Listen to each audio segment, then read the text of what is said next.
Bonjour et bienvenue dans votre émission Mandarin TV Débat. Le mercredi 28 octobre, après la décision du président Macron de reconfiner la France, un appel à agresser chaque Chinois dans les départements d'Île-de-France a été relayé sur les réseaux sociaux. D'autres messages haineux envers les personnes d'origine asiatique s'en sont suivis, qui les accusent d'être à l'origine de la propagation du Covid-19. Immédiatement, le collectif Sécurité pour tous et l'association des jeunes Chinois de France ont lancé une alerte générale. Mais le lendemain, un jeune d'origine chinoise a été agressé. Quelles sont les actions que le collectif Sécurité pour tous et l'association des jeunes Chinois de France ont menées pour protéger les personnes d'origine asiatique? Comment empêcher ce genre de messages de circuler sur les réseaux sociaux? Que peut-on attendre de l'enquête ouverte par le parquet de Paris? Pour en parler, je suis avec Sacha Lin Jun, fondateur de l'Association des jeunes Chinois de France et vice-président de l'Association des Chinois résidant en France. Sacha Lin Jun, bonjour. Bonjour Camille. Merci d'être avec nous. Alors, depuis quelques jours, la communauté asiatique est sous le choc. Savez-vous qui a posté ce genre de message haineux? Alors ça commence par un anonyme et ensuite c'est relayé, ça a été relayé des milliers de fois. Des milliers de fois. Il y a eu beaucoup de messages ensuite qui ont suivi et qui ont souscrit à cette incitation et cet appel à la chasse aux Asiatiques, aux Chinois, et dont on sait qu'elle se traduira par un racisme envers les Asiatiques.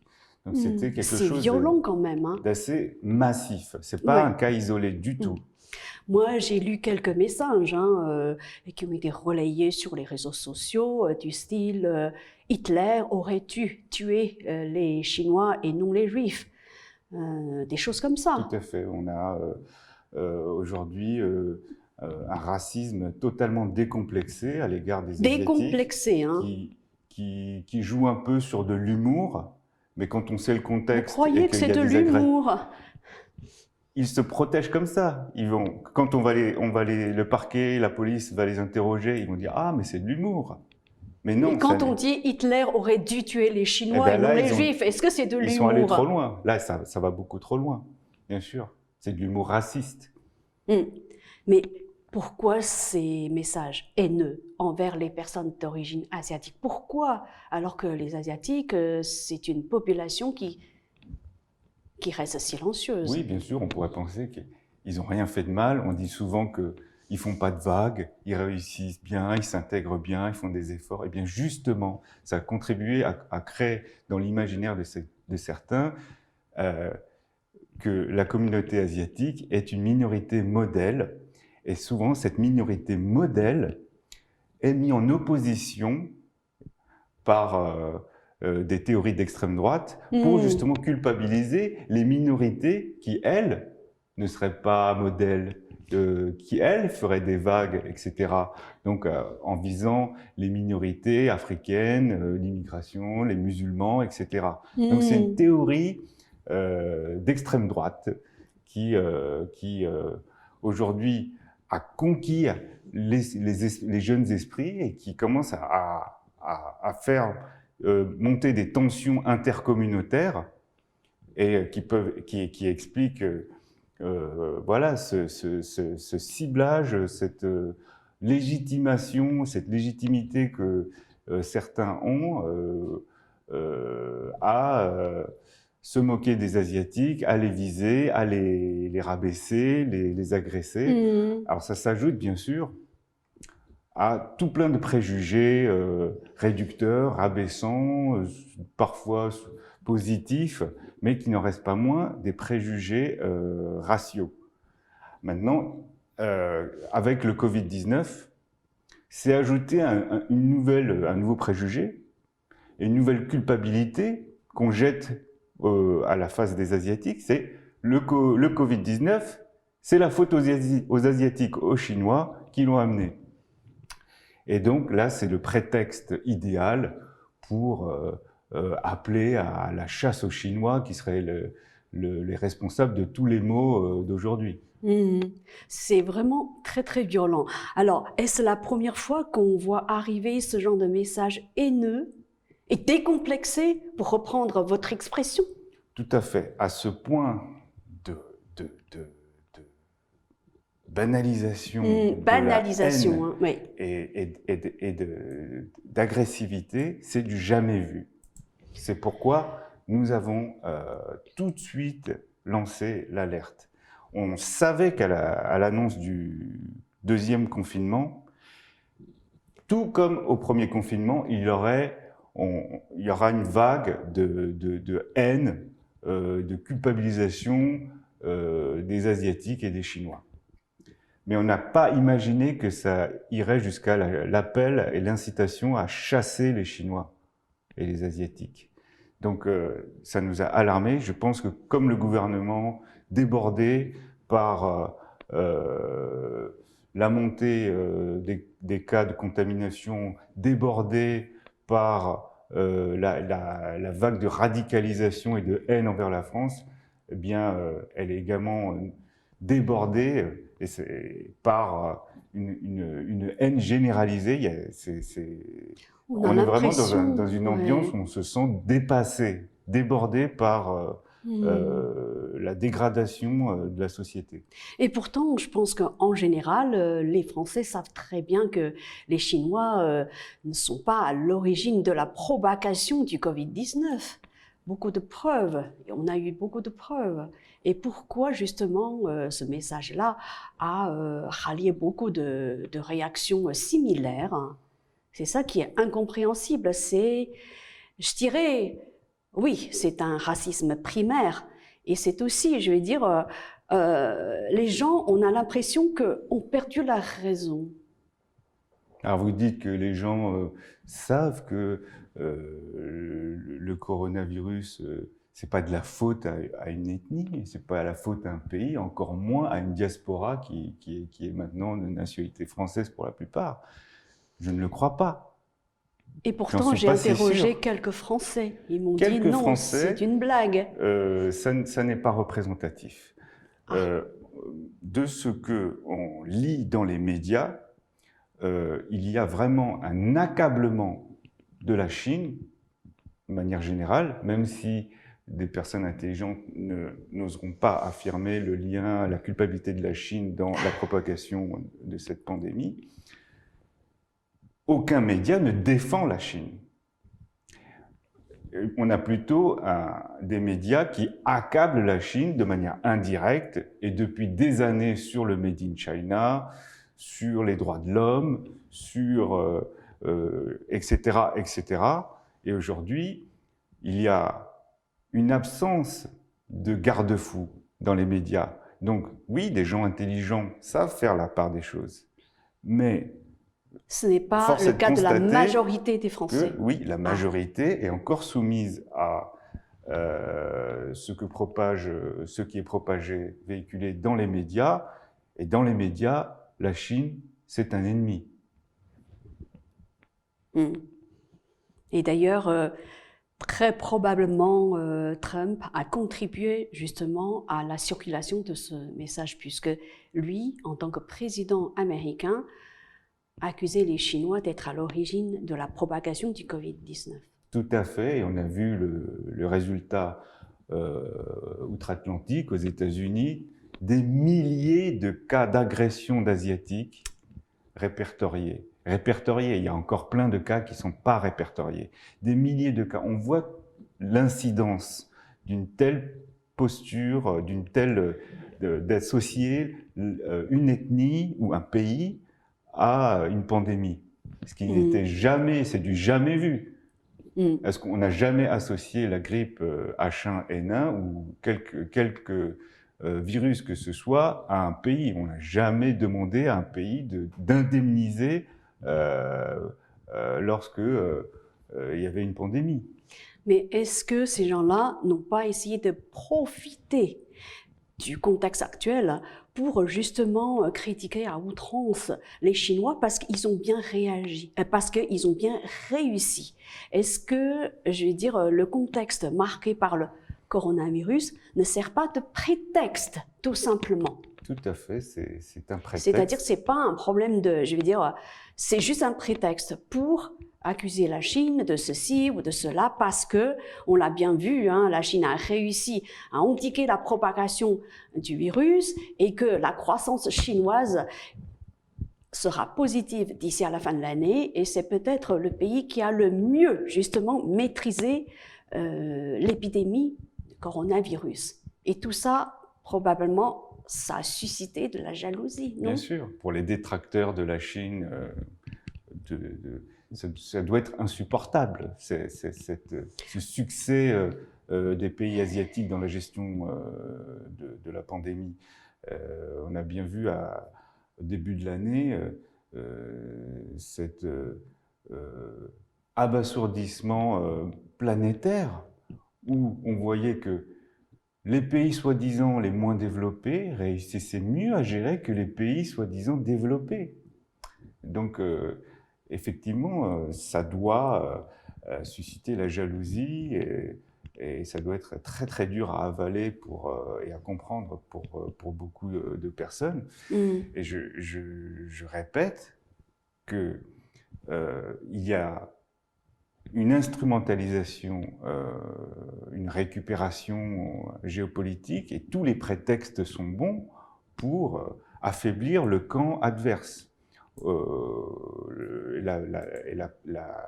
La pandémie, le fait qu'elle ait été identifiée à Wuhan, c'est une occasion sur laquelle les extrémistes de droite comme Trump et d'autres en France, en Europe, ils se sont jetés sur cette occasion pour en faire un prétexte d'accusation et pour renforcer un peu plus leur théorie comme quoi le coupable est ailleurs.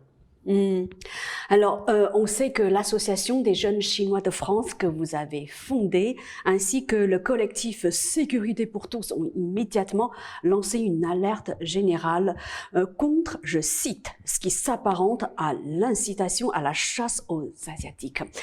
Pour sa part, Mandarin TV a aussi lancé un appel en direction des Asiatiques de France pour leur demander de redoubler de vigilance. Alors concrètement, en ce qui vous concerne, quelles sont les actions concrètes que vous avez menées depuis?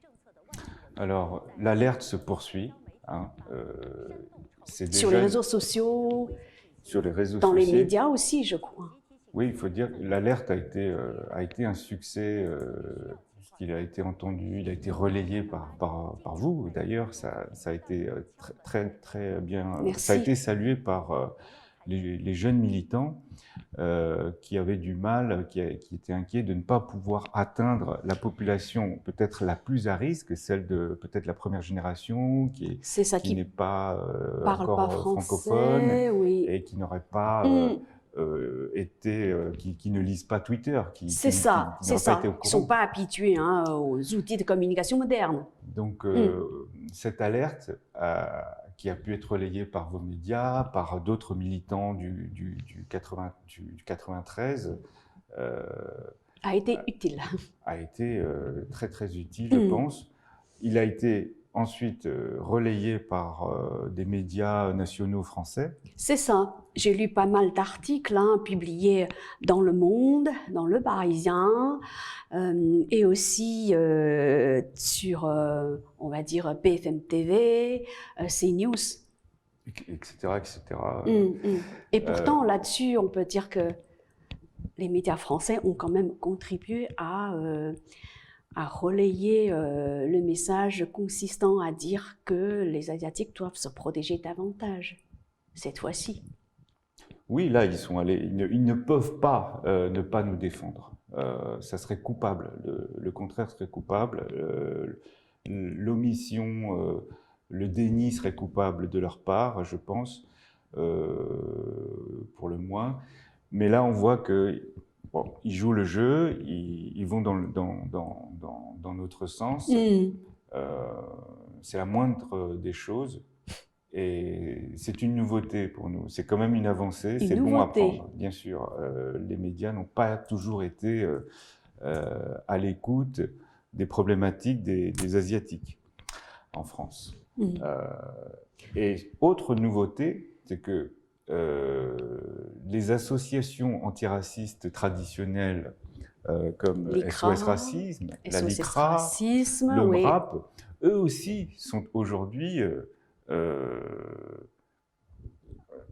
forcés de constater l'existence du racisme anti-asiatique. Anti-asiatique, oui. Et donc, c'est leur devoir aussi de le dénoncer. Ce qu'ils font aujourd'hui, de manière assez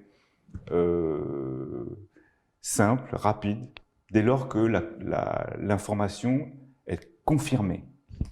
Et là, on ne peut pas fermer les yeux devant cette vague de haine qui s'est déferlée sur les réseaux sociaux.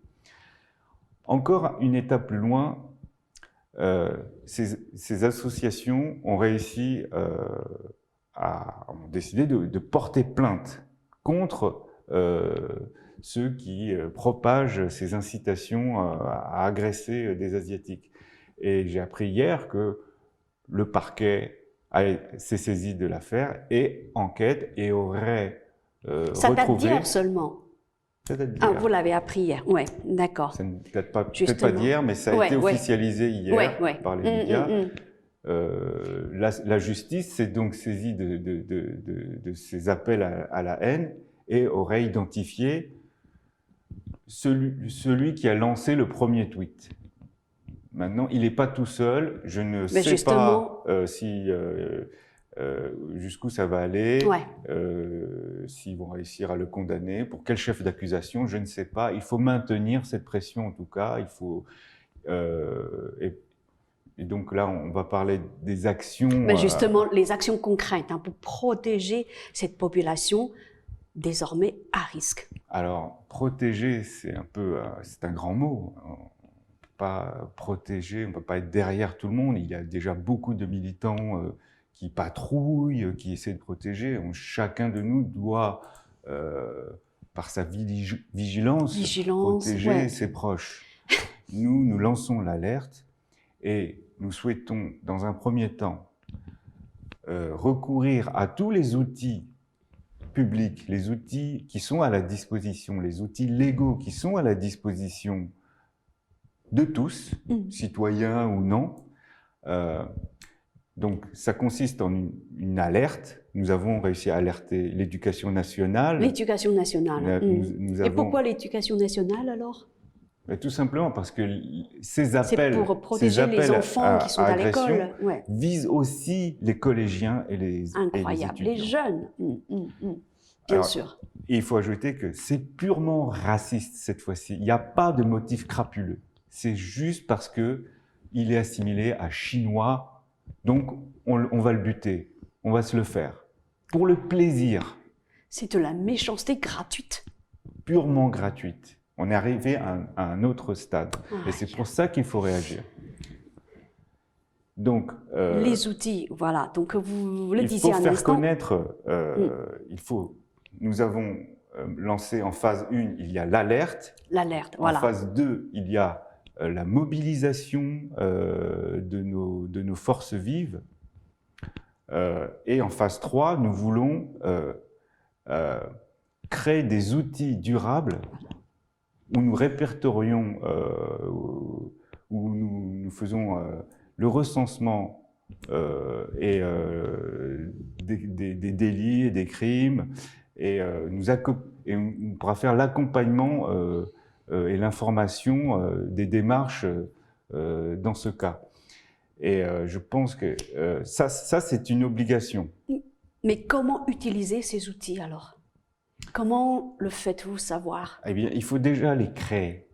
Aujourd'hui, c'est en cours. Les populations asiatiques ont eu toujours la réputation de se débrouiller seules. Aujourd'hui, elle est débordée. On peut pas, une communauté minoritaire ne peut pas faire face. Donc, dans un premier temps, recourir aux outils existants, publics, comme la plateforme Pharos, P-H-A-R-O-S, qui permet très simplement de signaler tout contenu en ligne raciste ou autre.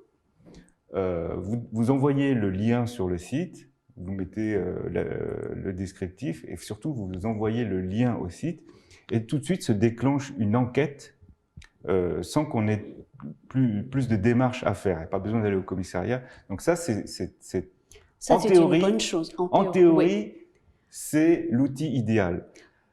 Sauf que Pharos, c'est avant cette vague de haine, c'est 200 000 signalements par an pour un 200 000. pour un effectif de 28 personnes. Donc, moi, je ne sais pas quand est-ce que ce sera traité et si les signalements seront traités. Donc, moi, je crois à l'adage qu'on ne sera jamais mieux servi que par soi-même. Donc, ça ne veut pas dire qu'il faut tout faire soi-même, mais qu'il faudra qu'on fasse une partie du travail. Il faut quand même le signaler hein, sur la plateforme Pharos. Bien sûr. Ça appartient à la police, cette plateforme? Oui, tout à fait. Ouais. C'est une plateforme publique de la police, c'est une branche. 200 000 par an pour un effectif de 28 policiers. Alors donc, comme il vaut mieux, je vais dire, se protéger hein, par soi-même, qu'est-ce qu'il faudrait faire en parallèle? Alors, voilà. On est face à une crise sans précédent qui appelle à une réaction sans précédent. Mais maintenant, le collectif interassociatif, aujourd'hui, il est composé de jeunes bénévoles qui ont de la volonté, mais dont les moyens sont très limités. Aujourd'hui, nous allons proposer aux gens, aux associations, aux particuliers, de financer les outils dont nous avons besoin. Donc aujourd'hui, il y a des réunions avec des militants expérimentés qui ont réussi, qui ont accompagné des victimes dans le 9-3, dans le 9-4, qui ont une dizaine d'années d'expérience dans le domaine de l'insécurité et qui font ça à leurs heures perdues parce que tout simplement, ils ne peuvent pas supporter cette atmosphère et ce climat d'insécurité. Donc il y a eu multiples tentatives. Nous, de notre côté, ce que nous allons faire, c'est essayer de financer déjà une plateforme d'information au grand public et de donner les outils pour les victimes, que ce soit les recours administratifs, des psychologues, de l'aide médicale, etc., etc. On va tout recenser sur un site. Mais pour moi, le gros du défi, c'est de créer une force juridique. Force juridique. Une force juridique pour aller attaquer en justice tous ceux qui propagent de la haine, des préjugés et qui font de la stigmatisation des Asiatiques. C'est ça le mot. Moi, je veux attaquer à la source. Il faut stopper cette stigmatisation. Parce que autant, si je me fais agresser, moi, je suis légitime à porter plainte. Mais lorsqu'un média stigmatise les Asiatiques et participe à construire cette image du péril jaune. D'ailleurs, il y a un magazine qui vient de titrer « Le nouveau péril jaune ». Qui est légitime pour l'attaquer? Est-ce que vous allez l'attaquer? Est-ce que moi, je vais l'attaquer? Non, nous ne sommes pas légitimes. Donc, il nous faut nous regrouper derrière un collectif interassociatif avec des conseils juridiques, des avocats, et il nous faut des moyens, et là on pourra attaquer et vraiment briser à la source les préjugés qui font que des imbéciles de banlieue vont faire des amalgames et en faire des prétextes pour aller attaquer du chinois ou de l'asiatique. Espérons que ça va porter ses fruits. Mais vous le disiez tout à l'heure, hein, cette force juridique, il faut la financer. Comment la financer? Est-ce qu'il faut lancer un appel à la collecte? Oui, alors on va faire ce qu'on appelle un crowdfunding. Crowdfunding, oui. Il y a des plateformes de collecte très très simples.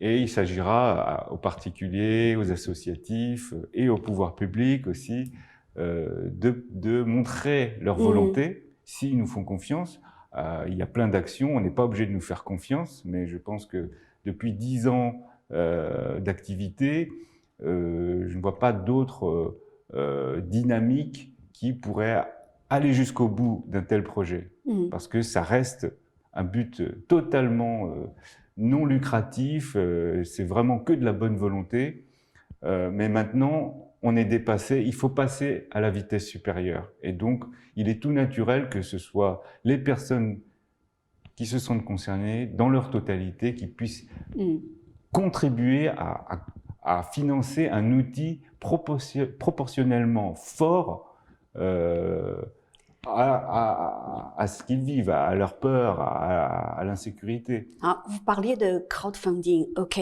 je veux bien croire à son efficacité, mais comment concrètement cotiser? Par exemple, si moi je veux mettre de l'argent dessus, alors enfin, je veux dire pour des personnes qui sont pas habituées à l'utilisation d'outils Internet, comment faire alors? C'est comme quand vous achetez, vous commandez quelque chose en ligne, vous mettez votre carte bleue, vous payez. Nous allons créer un lien de cagnotte. Voilà, c'est ça que je veux. Donc il y aura. Nous avons un lien de cagnotte avec les explications. Pour expliquer à quoi vont servir les fonds, que ce sera un outil vraiment neutre et apolitique, et que toutes les décisions seront transparentes, où les gens pourront abonder, et pour que telle ou telle démarche juridique puisse se faire à l'encontre de toute stigmatisation ou de propos haineux en ligne, que la justice française aurait oublié. Ce lien existe-t-il déjà? Non, il est en cours de création. En cours de création, nous avons des bénévoles qui construisent le site, qui font les visuels. On doit avoir un consensus aussi général entre les associations. Et je pense que nous l'avons eu hier. Il y a eu plusieurs réunions, des réunions quotidiennes. Des échanges sont permanents entre les militants. Il y a une bonne dynamique, il y a une osmose, il y a une entente. On peut le faire, mais il manque la contribution des particuliers, des gens qui sont pas affiliés à ces associations. Nous avons besoin de moyens.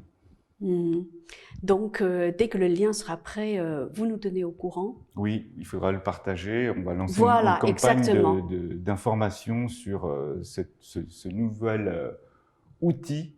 Un outil informationnel, mais aussi un outil juridique proactif, où là, on va arrêter de subir, on va arrêter de réagir, on va agir directement. Dès qu'on voit, on aura la capacité de faire supprimer des informations qui sont stigmatisantes, d'attaquer directement des personnes. Donc c'est, je pense, le premier pas vers la lutte et l'éradication de cette haine et de ce racisme anti-asiatique en France. Alors, le parquet de Paris a ouvert une enquête pour, je cite, « provocation publique à commettre une atteinte à l'intégrité physique d'une personne à caractère raciste ». Fin de citation. Et les investigations ont été confiées à la brigade de répression de la délinquance contre la personne. Qu'attendez-vous de cette enquête? Alors déjà, je salue l'existence de cette enquête. C'était pas gagné, c'était pas garanti. Au moins, il y a une enquête. Maintenant, qu'est-ce qu'on attend?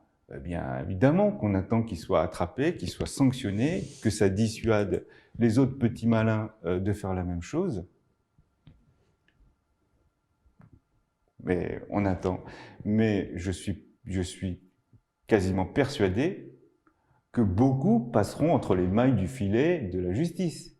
Vu le nombre de tweets et de retweets et de repartages, ce sont des milliers de personnes qui ont osé relayer ces messages d'incitation à la haine. Et encore combien qui n'en pensent pas moins, mais qui n'ont pas tweeté. C'est grave. c'est au-delà de grave, c'est alarmant. C'est au-delà de toute imagination. Hein. Mais est-ce que vous partagez l'avis selon lequel la haine envers les Asiatiques est montée crescendo? Ça monte toujours crescendo, mais là on a un pic. Là on a un pic. L'annonce du confinement cette idée que le Covid-19 aurait été créé par les Chinois a fait bondir le sentiment anti-chinois, anti-asiatique. Alors, le lendemain de votre alerte générale, hein, un jeune d'origine chinoise a été agressé. Est-ce que vous pouvez nous rappeler le contexte de cette agression? Qu'est-ce qui s'est passé alors? Contexte ultra banal, ça aurait pu être n'importe qui. C'est un jeune qui s'est fait agresser pour aucune raison apparente, dans la si rue? Ce n'est d'être asiatique, à Stalingrad. Dans la journée? Il a été gazé en pleine journée, en plein jour. Il est gazé pour qu'il perde ses moyens et attaqué ensuite par 3 personnes. Et au final, ils ne lui ont rien volé. Alors, il s'est débattu. Une agression moi, je dis pure. bravo à ce jeune qui a eu le courage, d'une part, de se défendre, et il y a réussi, puisqu'on ne lui a rien volé. Et je ne sais même pas s'il voulait lui voler quelque chose. Et Dezio qui a posté sur les réseaux sociaux en direct, juste après l'agression, ce fait et ça a confirmé toutes les craintes suscitées par ces appels à la haine. Et on a comme ça d'autres cas, une dame dans le 13e qui s'est fait également fait prendre à partie par un couple qui l'a ouvertement dit de rentrer en Chine, bouffer n'importe quoi. Donc on voit l'association d'idées qui amène à cette haine anti-asiatique. Mais ces agresseurs, est-ce que la police a pu les identifier et arrêter? Il a porté plainte, bravo. Il y a une enquête. Je ne sais pas s'il y a des caméras. Difficile, pour l'instant, hein. je n'ai aucune nouvelle. On en saura plus peut-être dans les jours qui suivent. En tout cas, notre association a essayé de rentrer en contact avec lui, mais on respecte les victimes qui souvent n'ont pas envie que leur vie privée soit étalée au grand jour. Ça veut dire que dans les jours à venir, il faut s'attendre à d'autres agressions. Il faut être vigilant. Il faut redoubler de vigilance. Comment être vigilant alors? Dites-nous, est-ce qu'il y a des précautions, je vais dire, très concrètes à prendre, à votre avis, Sacha? Alors, on remarque que les personnes déjà qui se font agresser ont des profils plutôt vulnérables, c'est-à-dire les personnes âgées, les femmes. Les femmes, les personnes âgées et seules. Qui sont seules, ouais.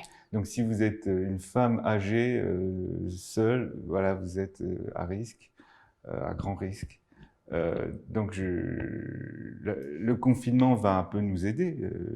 La première vague, on était sauvés par le confinement. Si on avait la chance de pouvoir rester à la maison, voilà, on est à peu près à l'abri, et encore. Mais pour celles et ceux qui ne peuvent pas rester à la maison, qui ont un travail, et je conseillerais de ne pas rester seul. Je pense que ça peut dissuader déjà. Quand on sort, il vaut mieux être accompagné. Oui. Mais pourtant, il faut quand même respecter la distanciation sociale. Je veux dire, ça c'est un autre sujet. Je veux dire par là que... C'est négligeable par rapport au risque de se faire agresser. C'est ça, c'est négligeable. On va dire ça comme ça.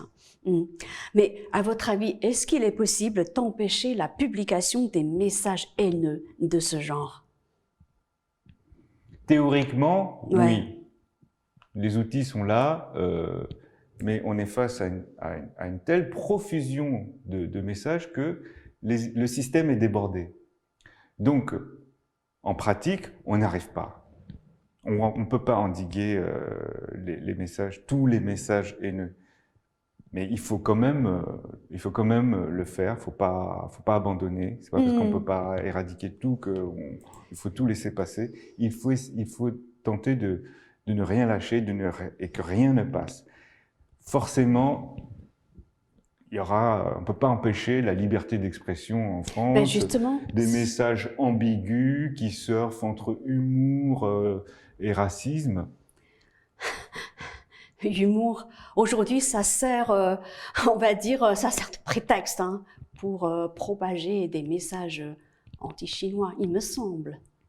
On se retranche derrière ce prétexte-là pour attaquer les Asiatiques, oui, non? Oui, depuis toujours. Je parle de manière assez directe. Hein. Oui, c'est des messages clairement stigmatisants, rabaissants, essentialisants. Clairement, mais ça passe sous le coup de l'humour. Alors, je vais aller un peu plus loin hein, dans ma réflexion.